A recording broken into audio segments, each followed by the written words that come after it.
Hey, thanks so much for joining me today. I am welcomed here with my friend, John Cook. He is a content genius, and he's just been really fun to get to know over the years. He's always doing something new.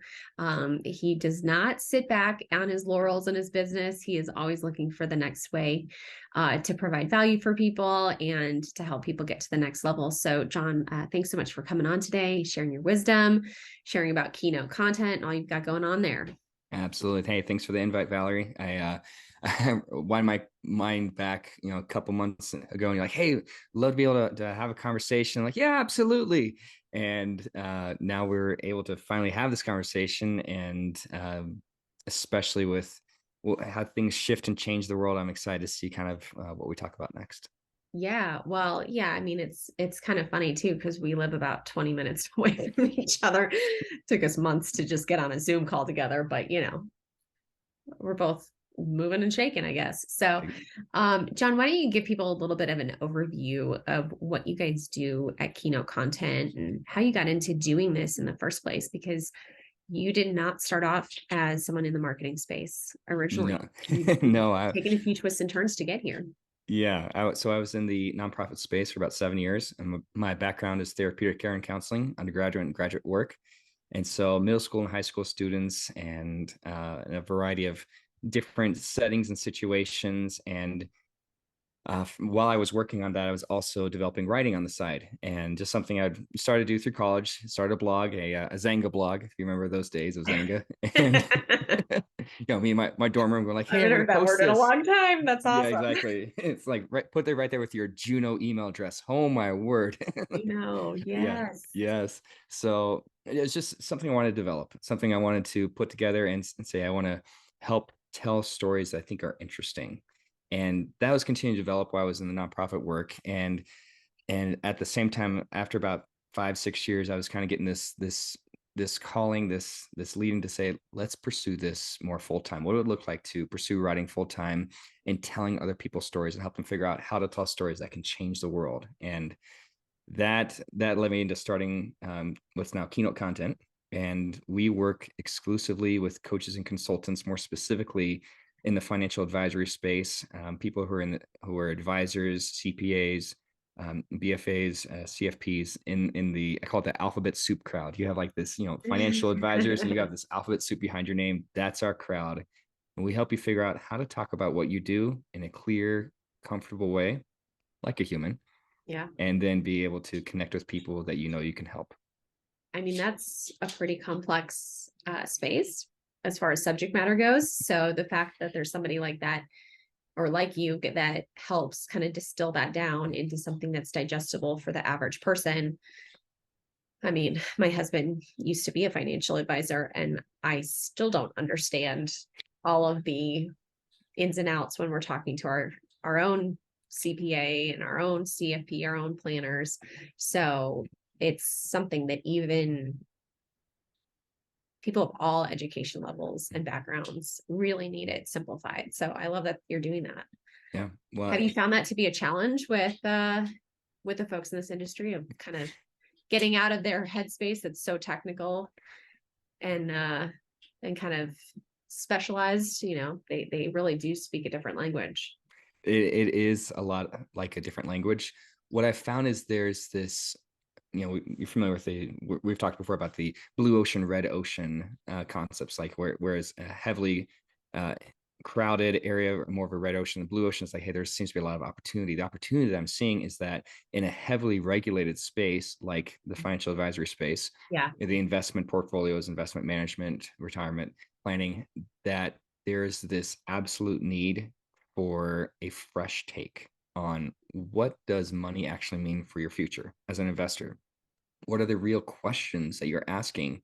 And where a lot of advisors, a lot of different practices, and even firms, large scale firms, what they run into is we have these compliance departments, and it's a struggle just to get something, a simple email sent to compliance, because compliance going like, whoa, whoa, whoa, this is not what we're used to. This is not, company approved already. And now we have to take extra time and actually read Right. through it. And what I have found is that a lot of advisors and a lot of advisory staff almost have this combative relationship between themselves and their compliance space. And it's going, you're on the same team. What So for me, when we work with advisors, say, can I talk with your compliance department?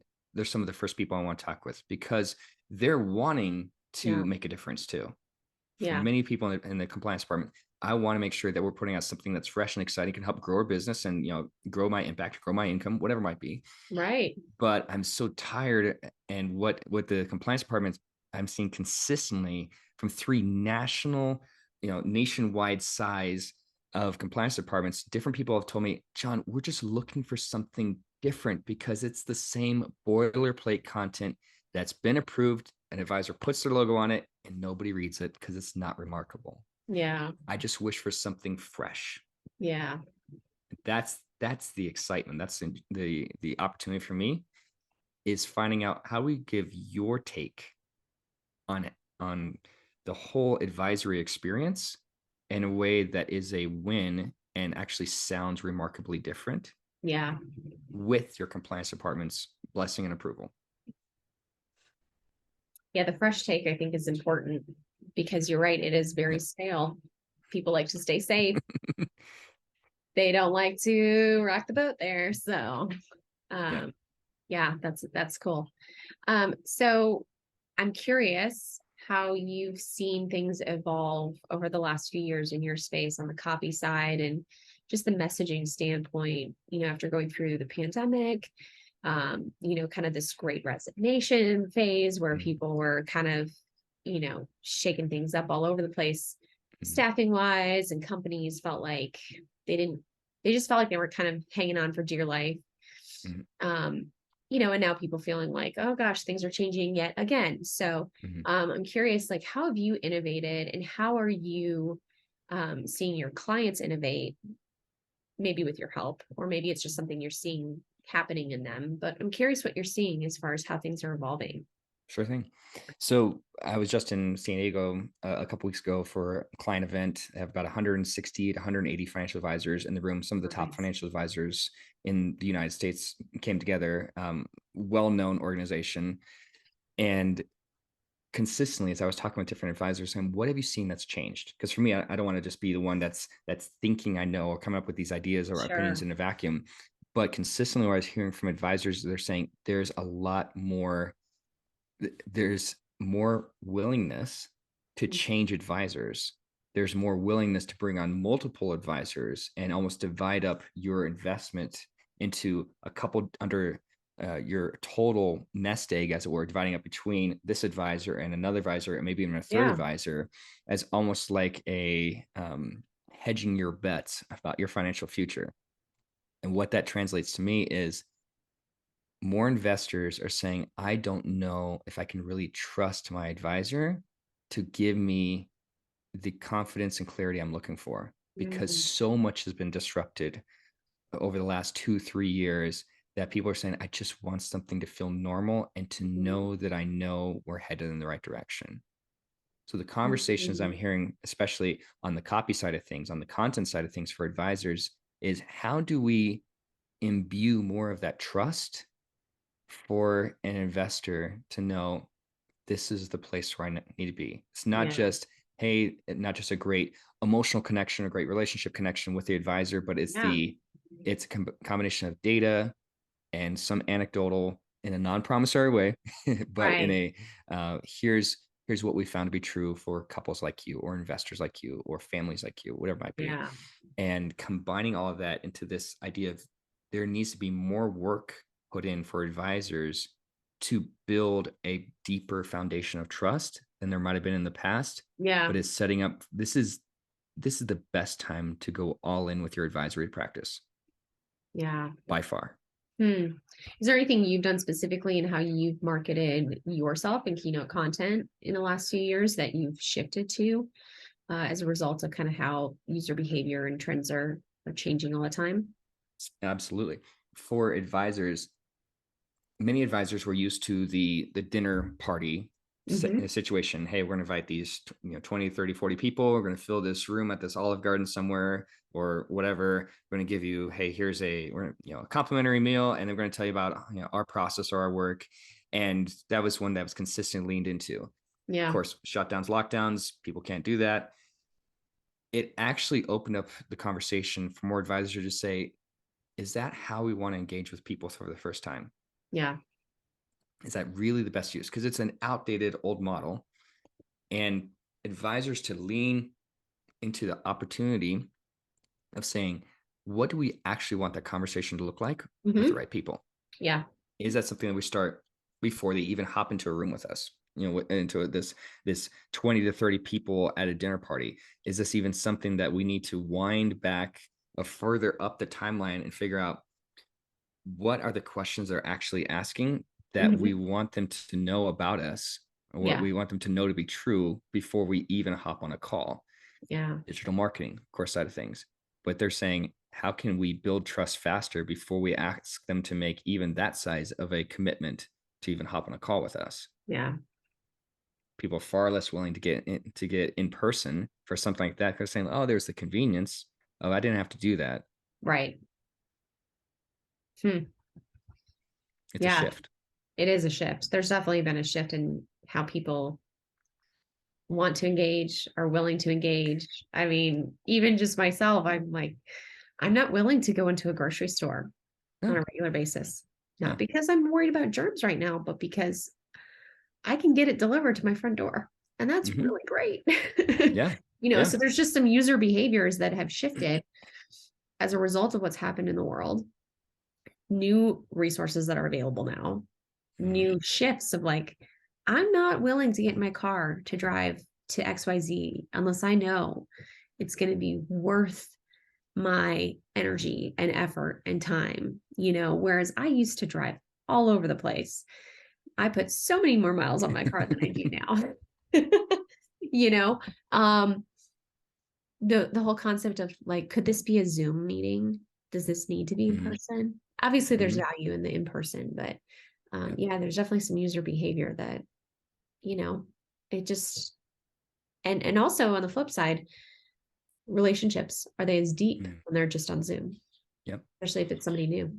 So Well, and that's a key to that point where I'm seeing more trust being built by advisors that maybe was not as valued or not given as much attention, you know, yeah. pre 2020, as it were, is this idea of a proprietary process. It's not a new concept, Yeah. but for more advisors, if the ones who are investing or really doubling down into here's what our process is to Yep. take any investor through and clearly unpacking each part of that process from a objective standpoint. We do this part first and this and this and this and steps 2, 3, 4, 5, whatever, however many steps it is. Yeah. It allows the investor to see you have a plan, and I Mm-hmm. see how my life, my current situation meshes with that plan. Yep. Whereas it is often the same process, the same framework, Yeah. but it needs more information now to help people know with certainty, oh, here's where we're going next. Yeah. That's great, man. So now we were talking about this before we hit record, that you've been in business now for 9 years.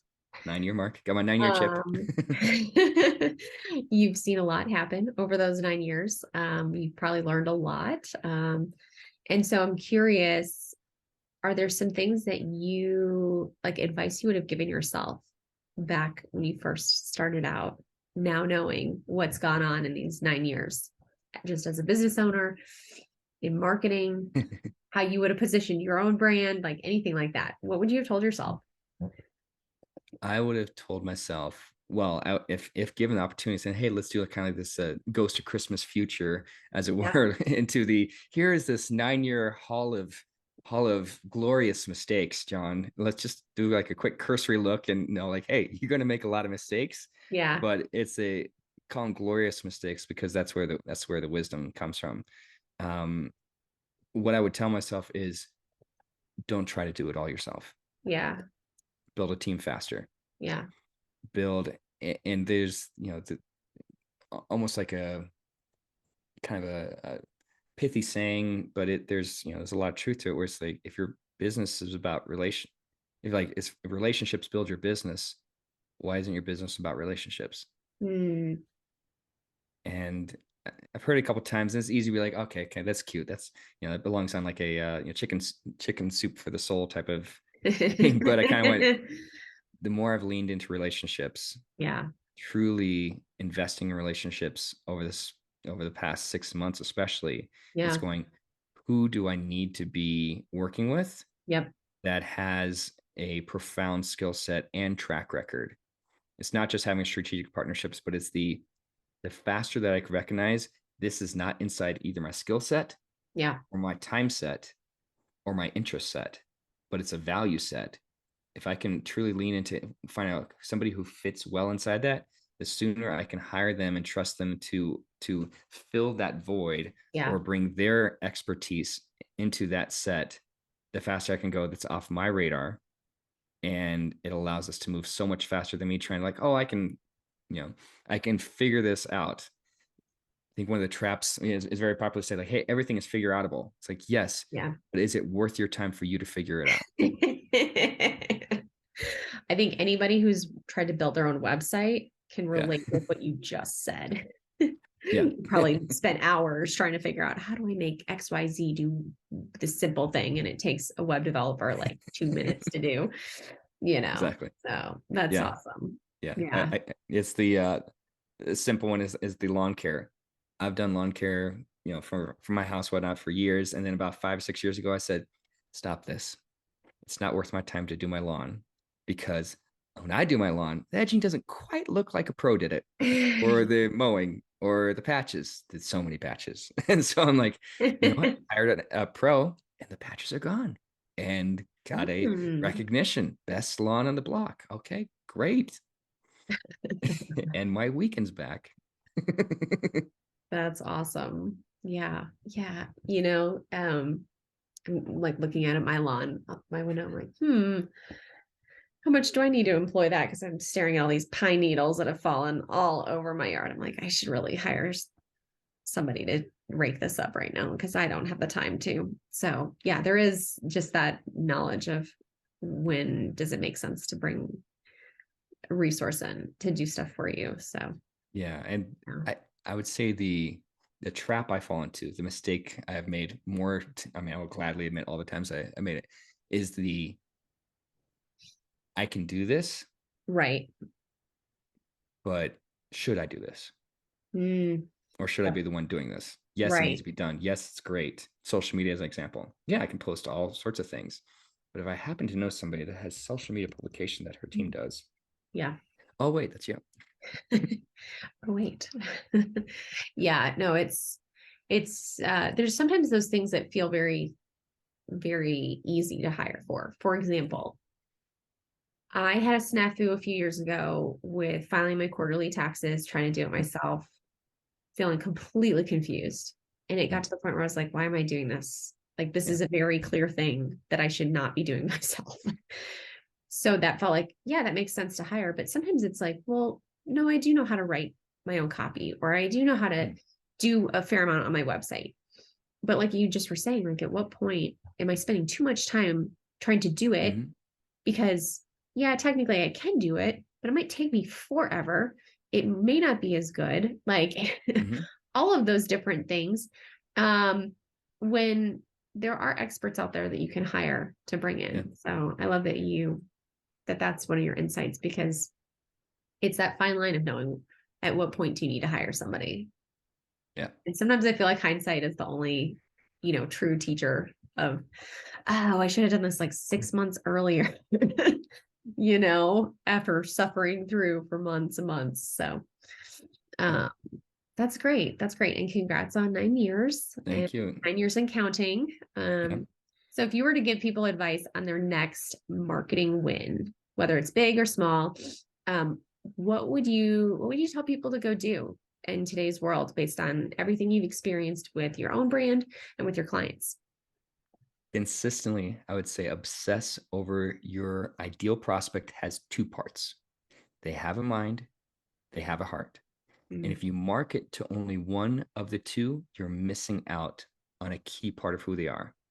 There's the idea of, okay, you make emotional decisions and you justify them logically. So you make decisions with your heart whether it's I'm going to purchase this course, or I'm going to sign up for this program, or I'm going to buy this thing, this widget thing, whatever, Yeah. or dump, way too many things into my Amazon, Black Friday cart, just as an example. And then you justify with your brain saying like, oh, we can make that work. I can crunch the numbers. That fits our budget ish.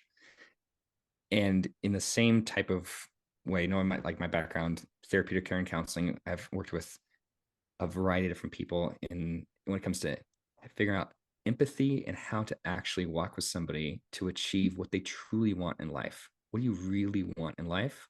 What are you excited about? What will bring you joy? And for a lot of marketing, it's the buy this thing. Okay. For what joy? Yeah. For what purpose? For what fulfillment?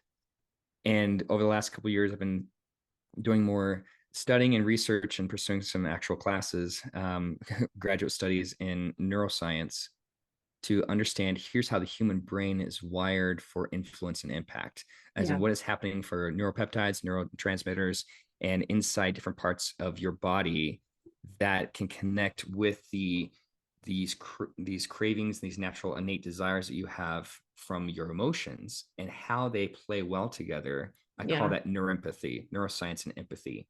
Okay. Combine the neuroscience of here's what your ideal prospect is thinking about, but also here's what they're feeling. And when you combine what they think and feel in harmony, it makes it so much easier for you to present something, then ethically present something that can help make their future better. That's great. And is that a phrase you coined? That is a phrase that I coined. That is a book that I am writing. I am in I tell people I'm in a 7-year journey to write this book. And that's cool. And because this will be my magnum opus. Like, this will be my masterpiece that I bring out into the world, because I believe that the greatest responsibility on any communicator is knowing and understanding how your audience is thinking and feeling about what you do, and how you can ethically deliver on those thoughts and feelings with your product and service to help change the world for good. Wow. That's great. That's wonderful. So, okay, if people have, been intrigued by neuroempathy and, all this talk about how to reach kind of these, what do you call them? The ABC alphabet soup folks. The alphabet soup. Alphabet soup. Yeah. All the folks in the financial advising world, or just really want to get more intentional about how they're getting their message out. People want to get more from you and from Keynote Content. Where is the best place for them to kind of get more from John Cook? Yep. You can go to keynotecontent.com.